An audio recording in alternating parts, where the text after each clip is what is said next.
ইস, আজ কপাল খারাপ, কোনো গাছে একটা পাখিও দেখতে পেলাম না, কেমন যে লাগতাছে। এই গাছের ফলগুলা খেতে তো ভালোই মজা। নিচেও কিছু পড়ে আছে, যাই গিয়ে খাই।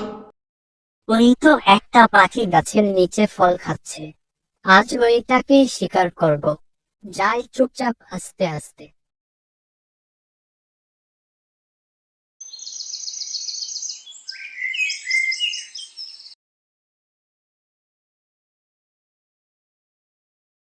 ইস, লাগল না, আরেকটা মেরে দেখি। খুলে গেছে, যাই খপ করে ধরি। আমাকে মেরে না, ছেড়ে দেও। তুমি তো অনেক বড় শিকারী, হয়তো অনেক বড় বড় পাখি, বক আরো কত কিছু শিকার করেছো।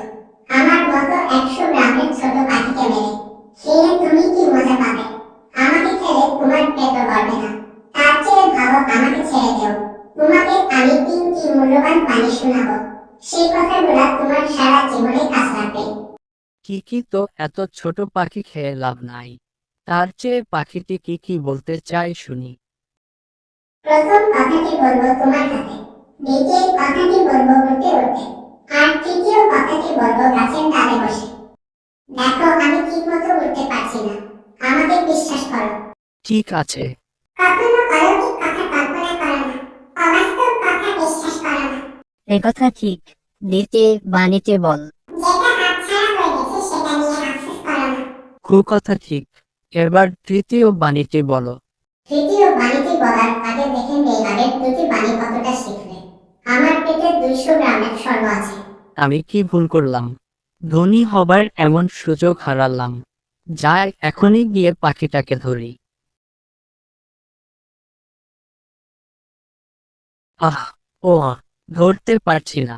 হি হি হি, আমি আগেই বলেছিলাম অবাস্তব কথা কখনো বিশ্বাস করো না। আমার মতো 100 গ্রামের পাখি কিভাবে 200 গ্রামের স্বর্ণ পেটে রাখে? যেটা হাতছাড়া হয়ে গেছে তা নিয়ে আফসোস করো না, আর তুমি সেগুলি করবে। তোমাকে আর কোনো উপদেশ দিব না। তুমি অধিকাংশ মানুষের মতোই উপদেশ শুধু শুনেছ, কিন্তু মন দিয়ে বিবেচনা করনি। তাই আমি চলে গেলাম। এর ভুল কেন করলাম? আমাকে মাফ করে দাও, আরেকবার সুযোগ দেও।